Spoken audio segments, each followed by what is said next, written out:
dia para você que ficou aí ansioso aguardando o início desta aula. Então vamos dando continuidade aí ao nosso conteúdo que iniciamos ali na nossa segunda-feira, né? Então vamos dando sequência aí a direito previdenciário.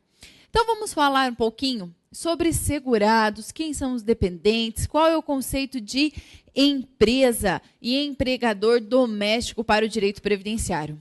Para o estudo, tanto da parte de custeio, como dos benefícios, as prestações que são devidas pelo regime geral de previdência social, é importantíssimo conhecer quem são os segurados, como se enquadram nessas categorias, quem é empresa, quem é empregador doméstico e quem são os dependentes também desse segurado, quem são os beneficiários do regime geral, que são pessoas físicas, e os contribuintes, que podem ser tanto pessoas físicas como pessoas jurídicas. Então, a gente precisa conhecer esses conceitos para poder depois partir para outras partes importantes. Então, como eu já falei, repito, o grosso, o que vai ser com certeza mais de 85% aí da sua prova é segurados, os beneficiários, benefícios previdenciários, carência, qualidade dependente, dependentes, qualidade de segurado, tudo isso é importantíssimo. Vai ser o grosso realmente da sua prova. E que está também lá no curso regular, e aqui a gente vai trabalhando um pouquinho mais sobre o conteúdo, né? Então, vamos lá começar um pouquinho sobre contribuintes individuais. Então, vamos dar continuidade aí ao segurado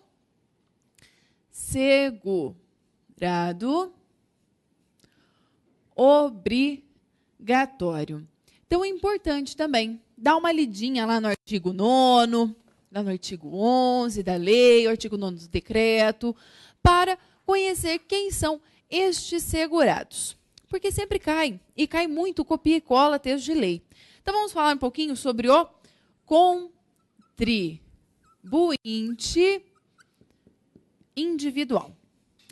O contribuinte individual, ele tem algumas características que o diferenciam bem do segurado ou empregado. E o empregado doméstico, qual seja? Primeiro ponto, ele não tem vínculo empregatício com uma empresa. Então, o primeiro ponto é a falta de vínculo empregatício com a empresa. Então, ele não tem vínculo. Então, ele pode ser um prestador de serviços para a empresa? Pode. Nós vamos falar muito deste prestador de serviços. Então, ele pode ser prestador de serviços, ele pode trabalhar de maneira autônoma. Então, por exemplo, eu posso ter o meu escritório de advocacia particular, sem patrão, sem ninguém. Ou eu posso prestar serviços para uma empresa na área de consultoria jurídica, sem criar um vínculo empregatício com esta empresa, meramente ser uma prestadora de serviços. E daí o decreto e a lei vem trazendo inúmeros segurados. Então, no primeiro ponto aqui, seguindo o material, vai falar da pessoa física que é proprietária ou não, que explora a atividade agropecuária, tá ok? A qualquer título, fala em caráter temporário ou permanente, em área contínua ou descontínua, que significa em área contínua ou descontínua, de área superior a 4 módulos fiscais. Então, pode ser ali, só ter um território, mas eu posso ter terra aqui, posso ter em outro município, e toda essa contagem, todas as terras que eu sou proprietária, tem que ser superior a 4 módulos fiscais. Então, o primeiro aí que a gente fala é o que atividade que explora a agropecuária. Esse aqui você tem que ter bastante atenção. Por quê? Quem explora atividade agropecuária, depois nós iremos tratar. Pode ser tanto segurado especial, como pode ser um contribuinte individual. Então, é por isso que a gente tem que tomar um pouquinho de cuidado, tá?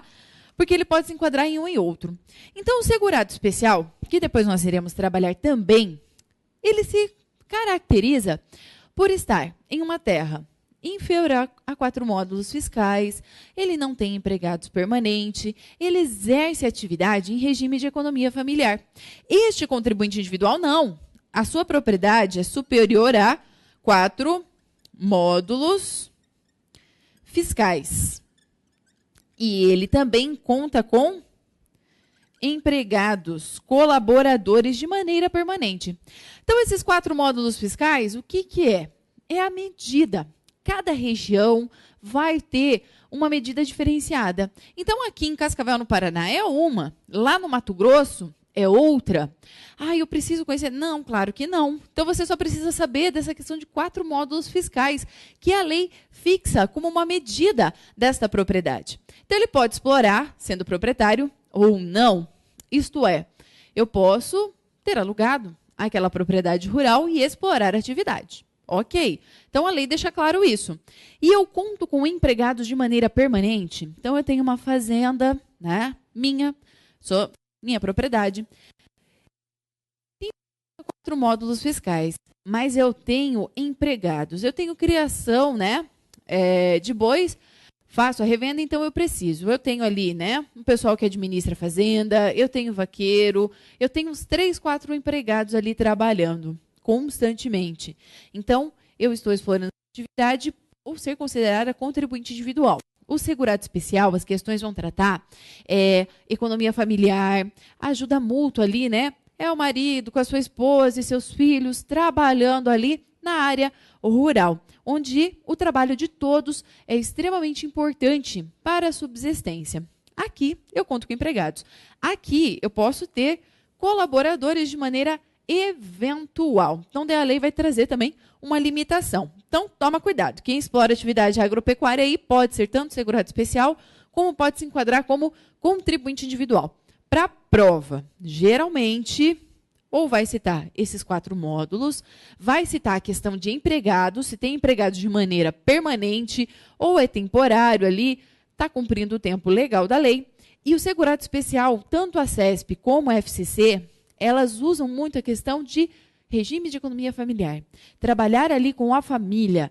Todos trabalham e a ajuda de todos é extremamente importante para a sua subsistência. Então, é isso que geralmente as bancas trabalham, tá ok? Então, vamos seguindo aí, falando um pouquinho mais sobre este contribuinte individual. Seguindo o material que tem vários que são citados, tanto na lei como lá no decreto, né? A gente fala da pessoa física proprietária ou não que explora atividade de extração mineral, garimpo. Então, o garimpeiro, tá? Garimpeiro, ele é considerado contribuinte individual. Muitas vezes as pessoas pensam que ele é segurado especial. Não é. Ele explora o garimpo, ele é considerado contribuinte individual, tá ok? Aí ele fala, né, em caráter permanente ou temporário, diretamente ou por intermédio de prepostos, com ou sem auxílio de empregados, utilizados a qualquer título, ainda que de forma não contínua. Aí depois fala o titular de firma individual, urbana ou rural. Podemos ser empresa rural, mas com certeza absoluta, tá? Que a qualquer título, né, e diretor não empregado, o membro do Conselho de Administração de Sociedade Autônoma, sócio solidário, daí fala do sócio cotista, tá? Quando receberem remuneração. O sócio cotista, muitas vezes, em uma sociedade, então aqui a gente vai citar, é o empresário em resumo, tá? O empresário. Este empresário, para a gente caracterizar ele como um contribuinte individual, a questão vai te falar que ele é sócio, que ele é diretor não empregado, tá? Então, cita, né? O diretor, lembra que o diretor, ele pode ser tanto empregado como pode ser contribuinte individual. Então, o diretor que não é empregado. Então, ele é o titular de firma individual, ele é sócio em uma empresa. O sócio, principalmente, pesa a questão de receber remuneração, tá ok? Então, quando remunerado, perfeito, ele vai ter que contribuir. Então, é a questão, por exemplo, de um sócio cotista. Eu posso ser sócia, ter cotas em uma empresa, porém, não participar da sua gestão e não trabalhar nesta empresa. Como assim? Você vai ter empresa sem poder trabalhar? Pois é, acontece muitas vezes as pessoas não receberem. Eu tenho cotas ali na empresa, tenho, né, ações, tenho cotas, mas eu não tenho uma ligação de trabalho. Eu não recebo por isso. Então, até na última prova do INSS, caiu uma questão nesse sentido. falava que ele era sócio, que ele não tinha um vínculo de empresa, que ele era, né, diretor dessa empresa, que ele era sócio da empresa, ele recebia a remuneração da empresa, então, neste caso, ele seria contribuinte individual. Tá correto, tá ok? Então, falou que recebeu sócio, recebeu remuneração, a gente enquadra ele aí como contribuinte individual, porque é isso que dita a lei, que fala, né? Então, ele é sócio solidário, sócio de indústria, o sócio gerente, o sócio cotista, que recebe a remuneração decorrente de seu trabalho em empresa urbana ou rural, e o associado eleito para o cargo de direção em cooperativa, associação ou entidade de qualquer natureza ou finalidade, bem como o síndico ou administrador eleito para exercer atividade de direção condominial, desde que recebam remuneração. Outro ponto importantíssimo é a questão do síndico, tá? Então, o síndico, como é que ele vai aparecer aí na sua prova? O síndico, ele pode aparecer tanto como contribuinte individual, então ele pode aparecer como contribuinte individual, como ele pode aparecer como facultativo. Em que situações ele pode aparecer dessa maneira? O contribuinte individual, ele vai falar que recebe remuneração. Então, o síndico que é remunerado. De que maneira ele é remunerado? Ele pode receber um salário, bem como ele pode receber a isenção de taxa condominial. Como assim? Vamos supor que a questão apresente que este síndico ele foi eleito pelo seu condomínio e no tempo do mandato, né, de síndico, o tempo que ele exerce essa função como síndico, ele está isento de pagar taxa de condomínio. Então o condomínio por mês lá no meu prédio dá 850. Neste período eu não preciso pagar esses 850, enquanto eu exercer ali o meu mandato, né, for a síndica. Isso é considerado remuneração, tá ok? Então, pela lei, decreto, determina que é remuneração, ele se enquadra como contribuinte individual. Agora, ele vai aparecer como facultativo quando ele estiver sem remuneração. Aí, ele não vai ser considerado contribuinte individual, e sim vai ser considerado segurado facultativo. Isso é, ele vai ter a liberdade de contribuir ou não para a Seguridade Social. Tá ok? Então, fica atento aí com essa questão do síndico, que também sempre aparece aí nas provas. Então, seguindo aqui, fala da pessoa física que exerce por conta própria atividade, né, de natureza urbana, com fins lucrativos ou não. Isto é, eu exerço a atividade de maneira liberal. Né? Tenho o meu escritório de advocacia, de contabilidade, um médico que tem o consultório. Eu posso ser considerada aí contribuinte individual. Depois fala do cooperado de cooperativa de produção que, nesta condição, presta serviços à sociedade cooperativa mediante remuneração ajustado pelo trabalho executado, tá? Então, o cooperado também ele aparece. O cooperado, ele fica bem importante também quando a gente for falar da questão de custeio, tá?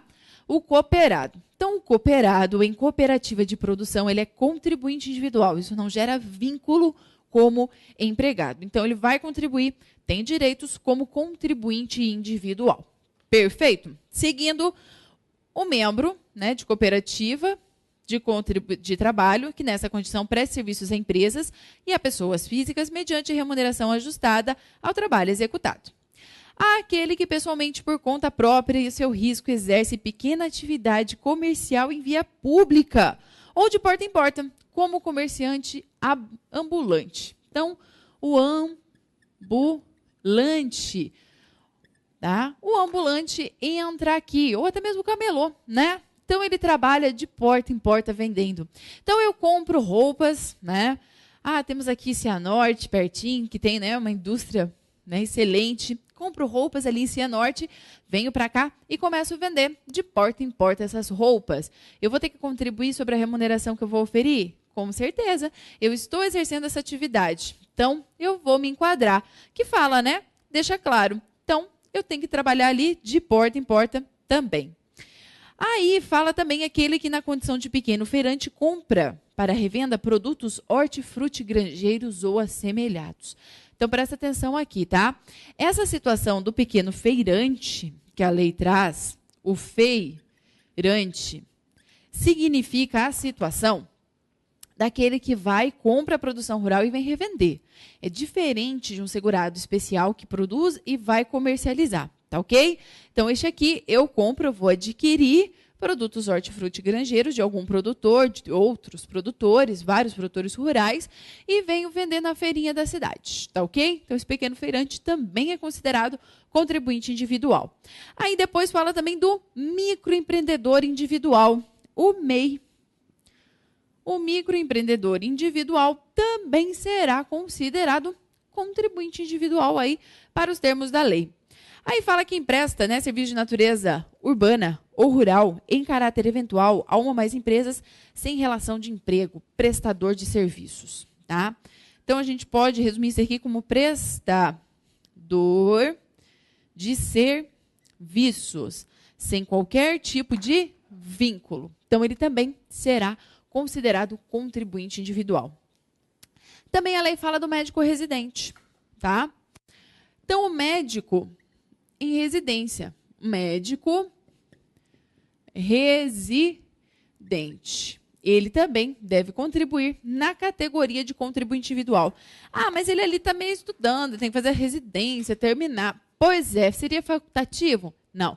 Contribuinte individual, a lei e o decreto deixam claro que ele se enquadra nessa categoria. Também fala o árbitro de jogos desportivos e seus auxiliares, né? Então, os juízes, né, de futebol se enquadram também aqui. Aí também a pessoa física contratada para a prestação de serviços em campanhas eleitorais. Estamos agora em campanha eleitoral, não estamos? Tá aí, né? Presidência da República, deputados. Quando existe essa campanha eleitoral, as pessoas que são contratadas para divulgar, né? Levar santinhos, ficar distribuindo santinhos na rua, fazer a divulgação do candidato, eles vão ser considerados contribuinte individual. Não geram vínculo com o partido ou com aquele candidato. Então, a lei o enquadra como contribuinte individual e não como segurado e empregado. Mas ele deve fazer o recolhimento? Sim. Ele, enquanto está trabalhando, auferindo ali naquela campanha, ele deve contribuir como contribuinte individual. Aí também fala aqui da diarista. Então, a diarista é aquela pessoa que trabalha por conta própria, tá? Então, vamos lá. A diarista. Olha o que a lei fala. Fala que a diarista, né, é assim, entendida como a pessoa física que, embora por conta própria presta serviços de natureza não contínua à pessoa ou à família no âmbito racial dessas, em atividades sem fins lucrativos. Então, não é uma coisa assim não eventual, como a empregada doméstica, que eu contrato ali todo dia. De segunda a sexta, ela trabalha, ela cuida dos meus filhos como uma babá. Não. Aqui, ela vai se enquadrar como aquela que trabalha uma vez na semana na casa de uma, outra vez em outra, ela vai ser a diarista e é contribuinte individual. Logo em seguida, fala do ministro de confissão religiosa ou membro de instituto de vida consagrada. Então, nós temos aqui a figura dos padres, pastores, que são contribuintes individuais. Devem contribuir para a Previdência Social nesta modalidade.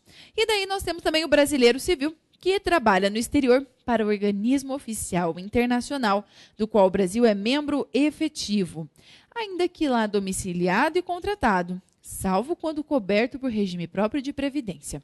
O que acontece? Tá? Recordando aí, este brasileiro, o brasileiro que trabalha, por exemplo, para a ONU, então em organismo oficial internacional. Cuidado, mais uma vez, apareceu a palavra união ou fala simplesmente que ele trabalha, nós enquadramos de maneira diferenciada. Isto é, se ele está aqui para a união, ele será considerado empregado. Enquanto se ele simplesmente foi contratado e trabalha, ele é contribuinte individual. Mas tem um detalhe importante. Em ambos os casos, ele não está coberto por regime próprio ou regime daquela autarquia, tá ok? Então, tem que deixar claro a legislação que ele não está coberto pela lei. Então, ele não está coberto por um regime, pela lei não, né? Por um regime próprio de previdência. Então, em regra, é esses os contribuintes individuais, tá? Então, é importante, que coisa, você vai ficar lendo, ficou lendo a lei? Pois é, eu fico lendo a lei, pois é importantíssima essa leitura, porque cai assim. Volta e meia as questões elas vão aparecer, tanto na CESP como também na FCC. A CESP gosta bastante também de elaborar probleminhas, né? E a FCC vem seguindo essa tendência também.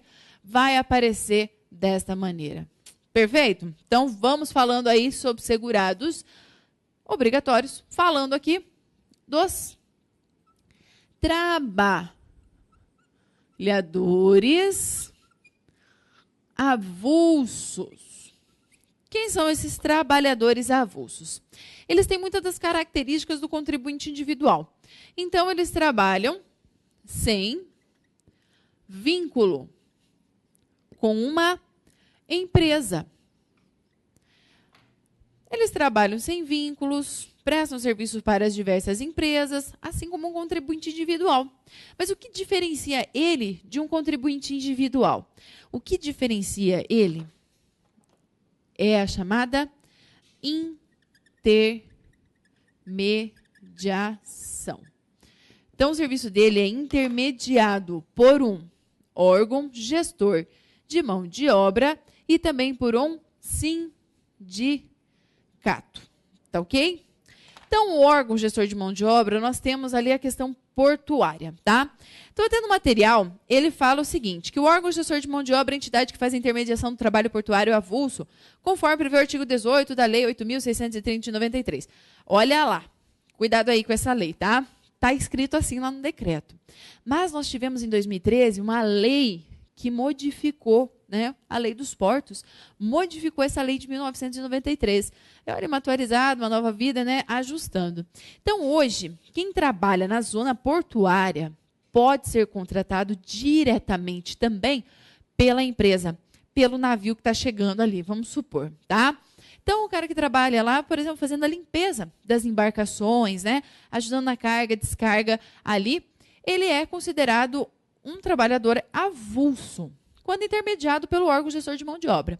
Mas nada impede que hoje, pela lei, nova lei dos portos, as empresas contratem este diretamente, tá ok? Então, pode contratar ele como empregado, tá? Por um tempo ali, né? Ah, vai trabalhar para mim ali 6 meses, né? 4 meses. Então, pode contratar através também diretamente ali como empregado.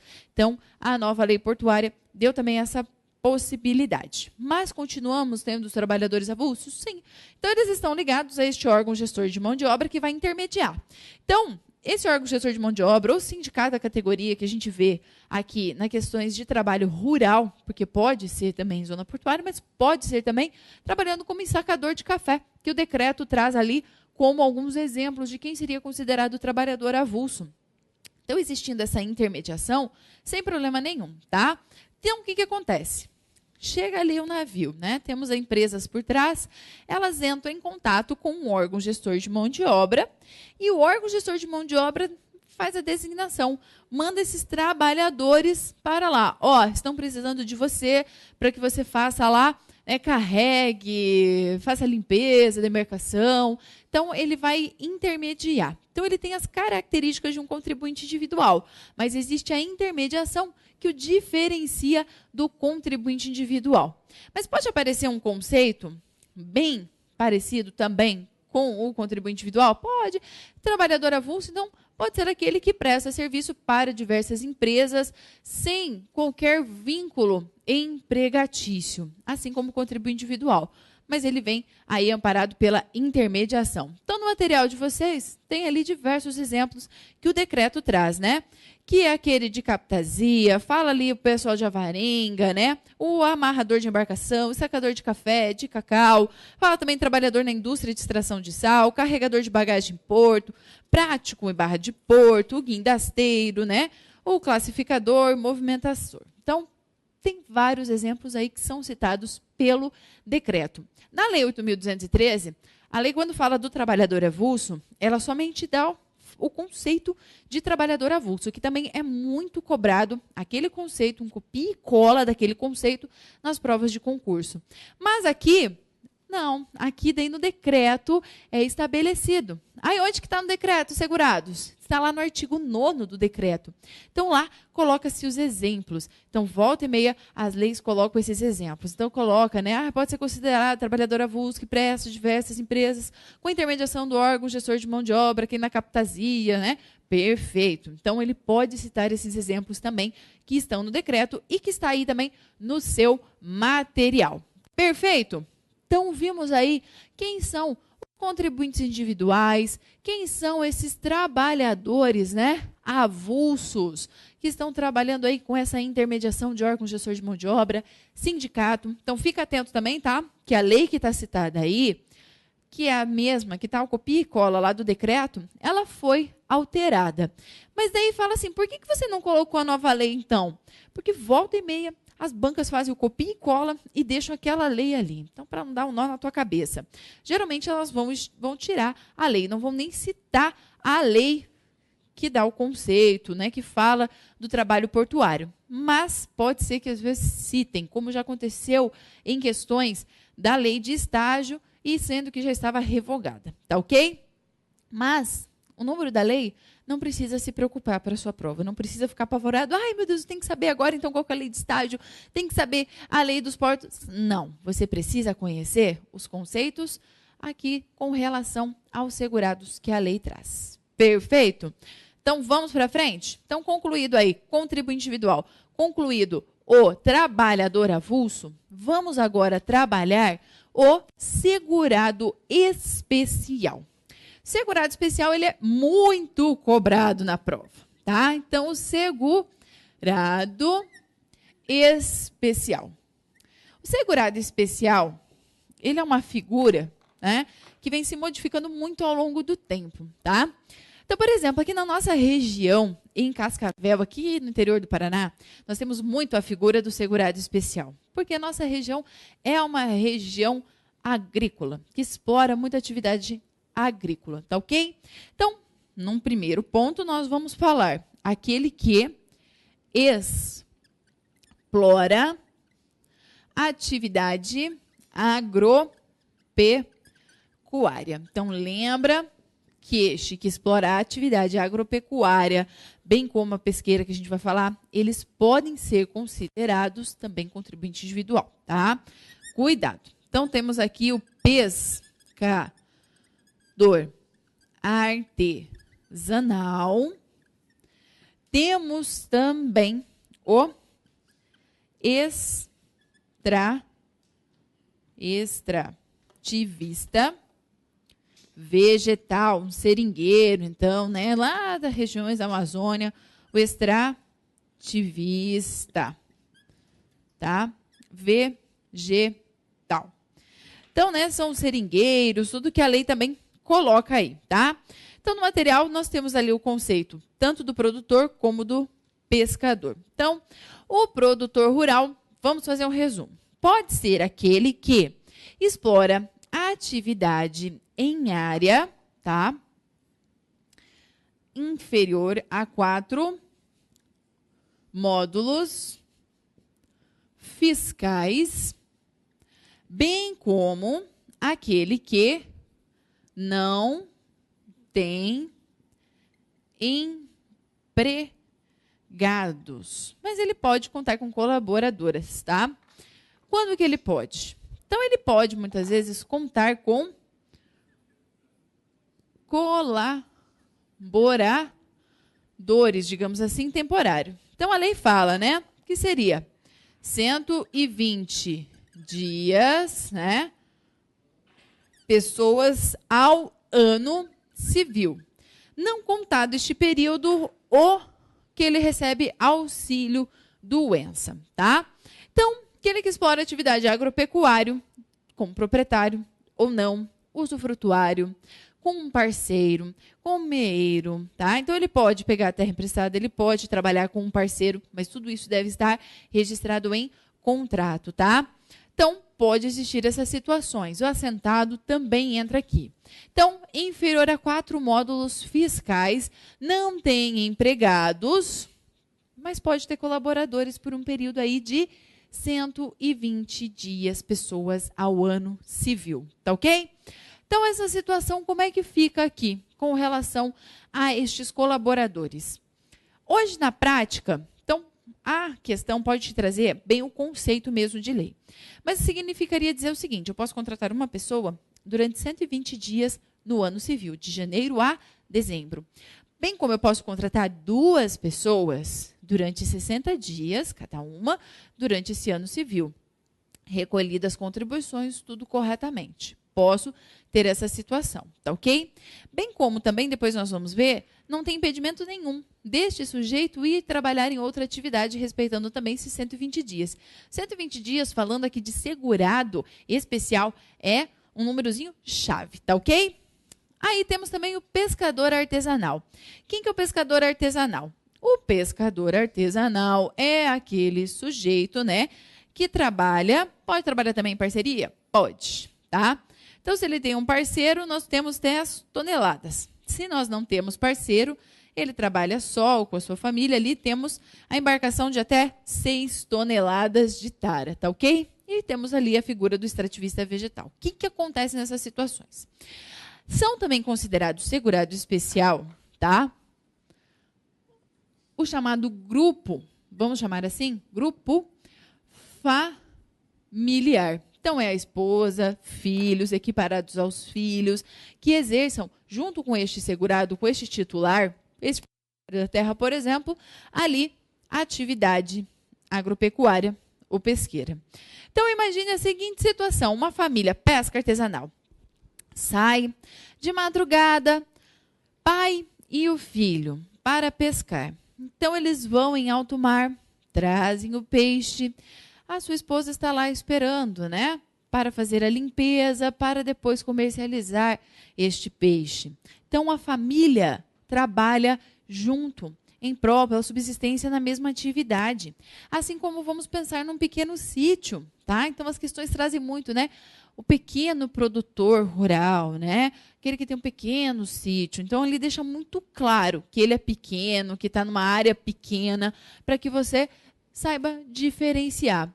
Então, quem está neste grupo familiar vai ser a esposa, marido, companheiro também, né? Quem vive em união estável e os filhos. Aqui temos a idade a partir dos 16 anos, tá ok? Então, a partir dos 16 anos de idade, já vai estar contando aí um tempo, vai estar já afiliado à Previdência Social. Então, a partir dos 16 anos. Então, a criança com 10 anos de idade, ela não pode se filiar como segurado especial. Ah, mas eu sei, ele trabalha lá. Não, tá? Trabalho no país, 16 anos, então é aqui que pode se filiar, a partir dos 16 anos de idade. Então, faz parte deste grupo familiar. Então, todas as pessoas envolvidas na atividade vão ser consideradas seguradas especiais. Então, imagine que o filho, ali aos 18 anos de idade, sofre um acidente, né? Ah, acabou de tirar a carteira, pegou a moto e acabou se desequilibrando, caiu e sofreu um acidente.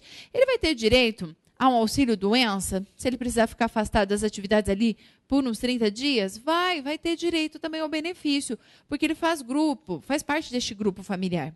Então, hoje a inscrição do segurado especial também já está algo bem mais avançado. Então, a inscrição ela é admitida post-mortem, mas nós não tínhamos hoje também a legislação avançando nesse sentido. Então, hoje já se inscreve. Este grupo familiar recebe um número, tá? E eles vão fazer o recolhimento das contribuições também. Então, para que tenha as informações cadastrais perante o INSS, eles também vão contribuir de uma maneira diferente como os outros segurados, mas eles também contribuem para o sistema. Então, eles também vão se enquadrar aqui nessa situação. O que eu peço para que você observe também é a questão das atividades que ou acabam deixando mesmo assim ser segurado especial. Então, ele pode outorgar 50% do imóvel, tá? Como fala ali a lei. Então, depois de 2008, nós tivemos diversas modificações e ainda vem se alterando. Então, o que acontecia?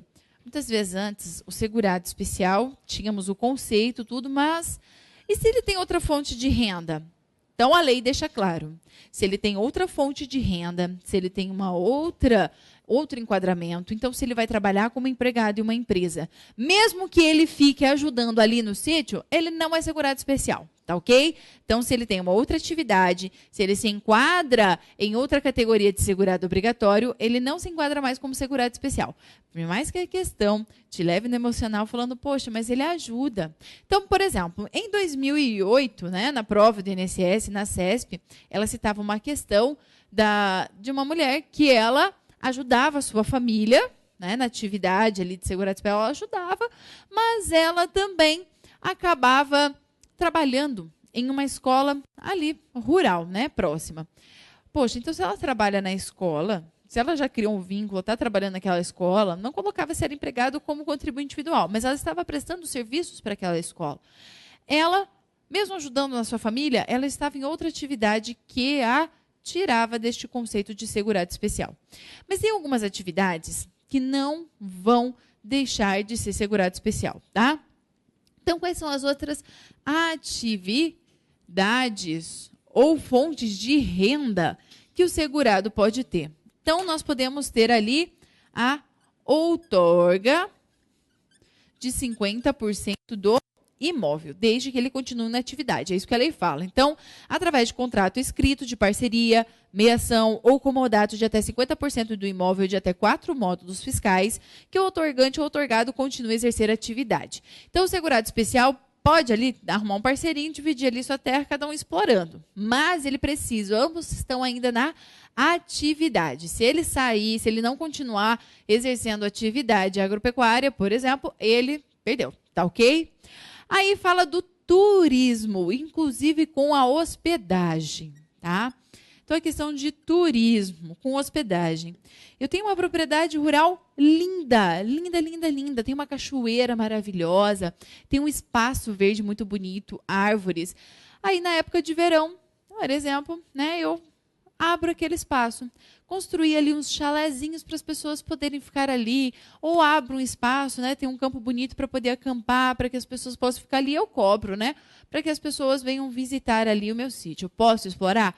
Posso, desde que este turismo não ultrapasse 120 dias no ano civil. Então, de janeiro a dezembro, não ultrapasse 120 dias, sem problema nenhum. Eu posso explorar o turismo, inclusive com hospedagem. Isso que a lei prevê, tá ok? Cuidado, hein? Quando a gente falar prazo em dias, é dias, não é em meses, tá? Aí fala também da participação em plano de previdência complementar. Mas este plano de previdência complementar ele deve ser instituído, tá, em classista, para aquela classe de segurados especiais. Mas eles podem, sim, elaborar um plano de previdência complementar, sem problema nenhum, tá? Então, o que vê neste plano de previdência complementar? Então, aqui, ele poderá, né, melhorar sua aposentadoria. Hoje, o INSS já prevê também, né, a lei já prevê uma contribuição facultativa. Pois o segurado especial, quando ele faz a sua contribuição somente obrigatória, ele só vai ter direito a benefícios no valor de um salário mínimo. Então, ele não vai ganhar mais que um salário mínimo, por exemplo, na aposentadoria por idade. Agora, ele pode fazer uma contribuição facultativa para o próprio INSS, para o próprio regime geral, que o possibilita melhorar a sua renda, ou poderá ser instituído esse plano de previdência complementar para complementar a sua renda, o seu benefício. Mas este plano deve ter ali somente entre aqueles produtores rurais, tá ok? Senão, não há possibilidade. Aí também fala, tá, da participação em programa assistencial do governo federal, tá ok? Com beneficiário ou fazer parte de grupo familiar que algum membro seja beneficiário. Então, vamos supor até mesmo um LOAS, né? Então, pode acontecer, tá ok? Um BPC, né, LOAS, benefício de prestação continuada, caso tenha um filho deficiente, né, poder ter direito ao benefício também. É permitido ter essa fonte de renda, tá? Então, participar de programas do governo federal, tá? Ou de outros problemas, tá? Do governo. Também é previsto aqui que seja o beneficiamento, tá, industrial da sua produção de maneira artesanal e também o artesanato, tá? Então, ele pode ter o artesanato, mas também o beneficiamento. Olha o que a lei fala. Depois eu vou te fazer uma ressalva. O beneficiamento ou industrialização artesanal utilizado pelo grupo familiar na exploração da atividade, tá? Aquele realizado diretamente pelo produtor rural, sua família e não incidente de imposto de produção. Porém, o IPI pode ocorrer agora. Nós tivemos uma modificação recente no ano de 2013, possibilitando, inclusive, ele se tornar um microempresário, sem perder a qualidade ainda de segurado especial, que daqui a pouquinho a gente vai tratar, tá ok? Então, a lei deu essa possibilidade e poderá incidir o IPI. E o artesanato? Ele pode também, o artesanato, só que a lei fala que não pode ultrapassar o salário mínimo. E também pode ter, já adiantando, até mesmo atividade artística, tá? Também não podendo mais que um salário mínimo. Então, pense um cantor sertanejo famoso que tenha um sítio, tem ali uma propriedade rural de até 4 módulos fiscais e explore a atividade, né? Vai, tem ali uns boizinhos, faz leite, né? Vende uns queijos. Poxa, mas ele tem uma atividade artística. Ele é um cantor sertanejo famoso, ganha milhões, vamos supor. Claro que ele não vai se enquadrar daí como segurado especial, tá ok? Aí também é previsto o benefício da pensão por morte, né? Um auxílio acidente, também desde que não ultrapasse o valor de um salário mínimo, tá? Então, o benefícios, como pensão por morte, o auxílio acidente, desde que também não ultrapasse o mínimo, tá ok? Então, a lei também prevê assim. Também fala o benefício advindo da previdência complementar. Claro, ele pagou previdência complementar, naqueles termos da lei, né? Então, instituído na categoria. O que ele ganhar, é claro que não vai descaracterizá-lo também como segurado. Também o exercício de atividade remunerada no período entre safra ou de defeso. Ah, mas defeso eu sei que tem, né? Eles ganham ali uma ajuda de custo naquele período. Tá, mas ele pode exercer uma outra atividade também. Não superior a 120 dias do ano e, claro, com o recolhimento das contribuições, tá? Então, também ele pode exercer nos períodos entre safra, bem como de defeso, outra atividade, sem perder aí a qualidade de segurado especial, tá ok? Então, ele pode, neste período ali, trabalhar, sei lá, em uma outra fazenda como, né, empregado, mas também não pode ultrapassar. 120 dias é o tempo-chave aqui. Aí também fala o exercício de mandato dirigente, né, de cooperativa rural, tá, constituída, bem como estar em sindicato, ser dirigente sindical e até mesmo como vereador. Olha que bacana, vereador ali no seu município. Então, como vereador, também, sem problema nenhum. Ah, mas ó, no meu município, o vereador, ele ganha uns 3, 4 mil. Beleza, mandato de vereador. Não coloca, não estabelece valores. Mais uma questão de valores.